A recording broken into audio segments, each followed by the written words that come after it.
ये भाजपा के दोगले चरित्र को उजागर करता है कि सबका साथ और सबका विकास कहने वाली पार्टी के दौर में आज अल्पसंख्यक समाज का एक सांसद सदन में भी सुरक्षित नहीं है। मनोज झा राजपूत ठाकुरों को लेकर विवादित बयान देते हैं, उसी बयान पर आनंद मोहन जी का भी बयान आता है, वो भी कहीं ना कहीं दो टूक बोलते नजर आ रहे हैं। इस पे क्या कहेंगे? माननीय प्रधानमंत्री जी राजस्थान में भाषण दिए, 55 मिनट के भाषण में 55 बार कांग्रेस का नाम लिए, लेकिन अपनी 5 उपलब्धियां भी नहीं बता पाए। राजद के पुराने नेता हैं, राष्ट्रीय महासचिव भी है, राजद को आगे बढ़ाने में आपका हाथ भी है, तो क्या लगता है आपकी बार 24 में पार्टी आपको मौका देगी इसी घर से? पहली बार नहीं है कि रमेश द्विवेदी ने कोई इस तरह की बात कही है।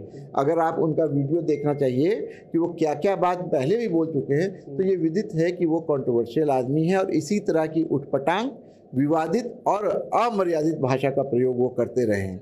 मोतिहारी में है और आपको बता दें कि आज हमारे साथ राजद के राष्ट्रीय महासचिव शिवहर लोकसभा के पूर्व प्रत्याशी सैयद फैसल अली जी है। आज इनसे बात करेंगे। मोतिहारी में अति पिछड़ा सम्मेलन कराया जा रहा है बापू सभागार में, उसी क्रम में आए हुए हैं और जो लगातार इंडिया और एनडीओ के लेकर जो विवाद चल रहा है उसी सब मुद्दे पे बात करेंगे। सर, आज अति पिछड़ा सम्मेलन का आयोजन किया जा रहा है मोतिहारी बापू सभागार में, क्या मकसद है, क्या इसका उद्देश्य है? तो देखिए, जहाँ तक अति पिछड़ा सम्मेलन की बात है वो तो बिल्कुल स्पष्ट है। अगर आपने पोस्टर बैनर देखा हो तो स्पष्ट है कि अति पिछड़ा समाज में जागरूकता के लिए, उनको राजनीतिक संवाद के लिए बुलाया गया है, ताकि उनको ये पता चले कि कौन लोग, कौन समाज, कौन दल, कौन पार्टी उनके हितैषी हैं और कौन लोग उनके हितैषी बन करके अपना स्वार्थ साध रहे हैं। अच्छा, एक विवाद और चल रहा है। जब से इंडिया अलायंस बना है तब से कहीं ना कहीं ऐसा आरोप लगाया जा रहा है कि बीजेपी चाह रहे हैं कि जो इंडिया नाम है वो हट जाए। इसको लेकर मामला काफ़ी तुल पकड़े हुआ है, क्या कहेंगे इस पर? ये बहुत दुख की बात है। हम लोग इंडिया में रहते हैं, इंडिया यानी भारत।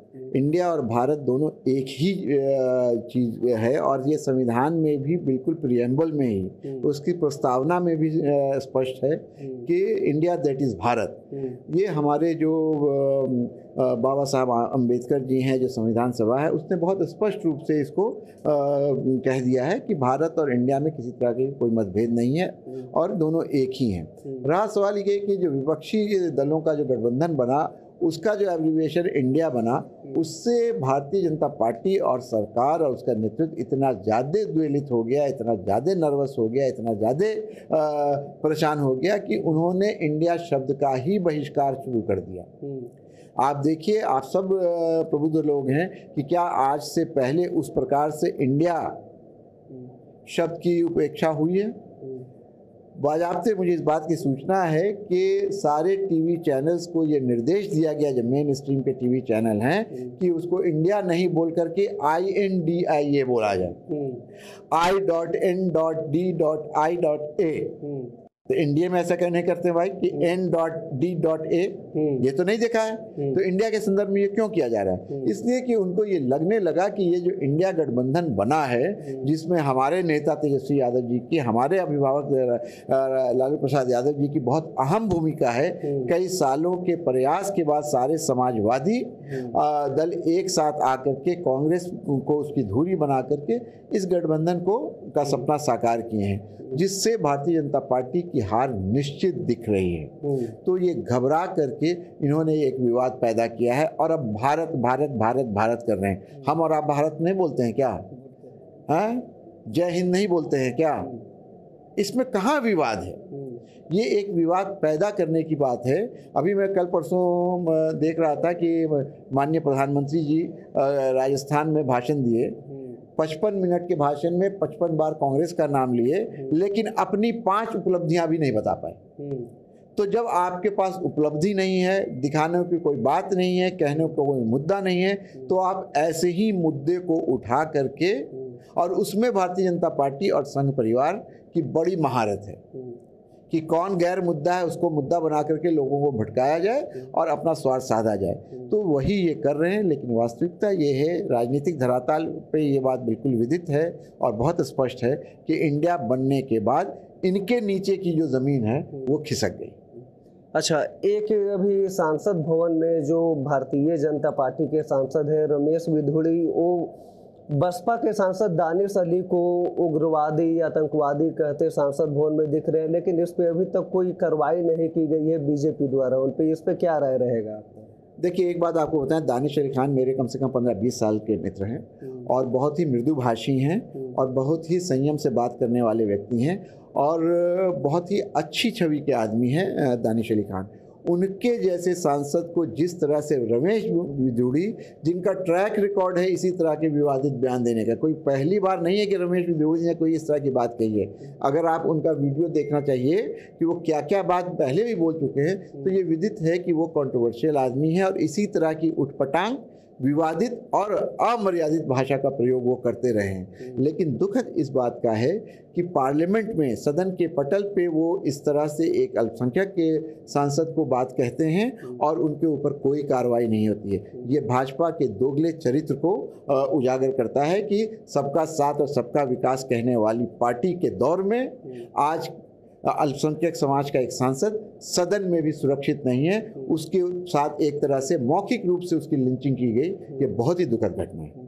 अच्छा, शिवहर से आप पूर्व लोकसभा प्रत्याशी रह चुके हैं। अब की बार आपका एक बयान भी शायद आया था जिसमें आप दावा कर रहे हैं कि हमको टिकट मिलना चाहिए, लेकिन क्या लगता है 24 में, क्योंकि आप राजद के पुराने नेता हैं, राष्ट्रीय महासचिव भी है, राजद को आगे बढ़ाने में आपका हाथ भी है, तो क्या लगता है आपकी बार 24 में पार्टी आपको मौका देगी शिवहर से? देखिए, ये निर्णय तो पार्टी नेतृत्व का है, माननीय लालू प्रसाद यादव जी का है और तेजस्वी यादव जी का है। किसको टिकट देंगे नहीं देंगे ये उनका विशेषाधिकार है। हम पार्टी के समर्पित सिपाही हैं। हम अपने क्षेत्र में चुनाव हारने के बाद भी बने रहे हैं। आप लोग सब इस बात के गवाह हैं कि पिछले 4 साल से लगातार मैं शिवहर की धरती से जुड़ा रहा हूँ। दुख सुख हर क्षण में, चाहे कोरोना का समय हो, चाहे वो और कोई विपदा हो, बाढ़ का समय हो, मैं हमेशा शिवहर से के संपर्क में रहा और महीने में, 1 महीने में, 1.5 महीने में हमेशा आता रहा हूँ। तो जाहिर सी बात है, पिछला चुनाव मैंने लड़ा है, तो मेरी इच्छा है कि मैं यहाँ से चुनाव लड़ूँ, लेकिन अंतिम निर्णय पार्टी नेतृत्व लेगा। पार्टी जिसको टिकट देगा, हम सब मिल करके तन मन धन से उसको जिताने का काम करेंगे। अंतिम सवाल रहेगा, जिस तरह से मनोज झा राजपूत ठाकुरों को लेकर विवादित बयान देते हैं, उसी बयान पर आनंद मोहन जी का भी बयान आता है, वो भी कहीं ना कहीं 2 टूक बोलते नजर आ रहे हैं, इस पे क्या कहेंगे?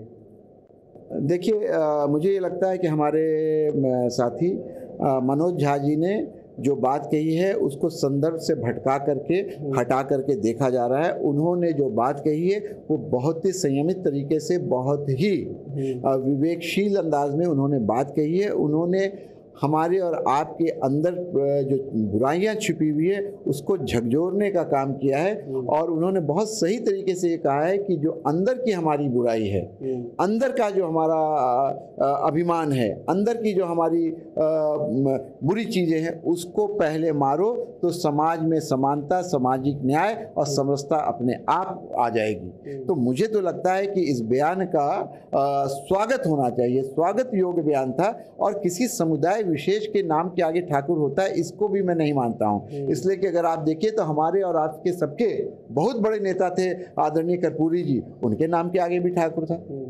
हमारे यहाँ लोहार समुदाय के लोग भी ठाकुर शब्द लगाते हैं अपने नाम के आगे। तो ये मान लेना कि सिर्फ एक समुदाय विवेश के ही नाम के आगे ठाकुर लगता है और उनको अपमानित करने का काम किया गया है, ये कहीं ना कहीं सच नहीं बल्कि झूठ है। और मनोज झा जी के बहाने राष्ट्रीय जनता दल पर निशाना साधने की कोशिश की जा रही है अपने राजनीतिक हितों को साधने के लिए। मुझे लगता है कि मनोज झा ने कोई भी अमर्यादित बात नहीं कही है। बहुत ही अंदर से आपको झकझोरने की और समाज में समरसता लाने की, सामाजिक न्याय लाने की बात उन्होंने कही है और उनकी बात को विषय से हटा करके देखा जा रहा है। चलिए, अभी हमारे साथ राजद के राष्ट्रीय महासचिव एवं शिवहर के पूर्व लोकसभा प्रत्याशी सैयद फैसल अली जी थे, जिनका कई मुद्दे पे हमने बात किया। वीडियो आपको कैसा लगा कमेंट बॉक्स में साझा कीजिएगा। आप सत्याग्रह टाइम्स देख रहे थे, मैं हूं सानू पांडे, बहुत बहुत धन्यवाद।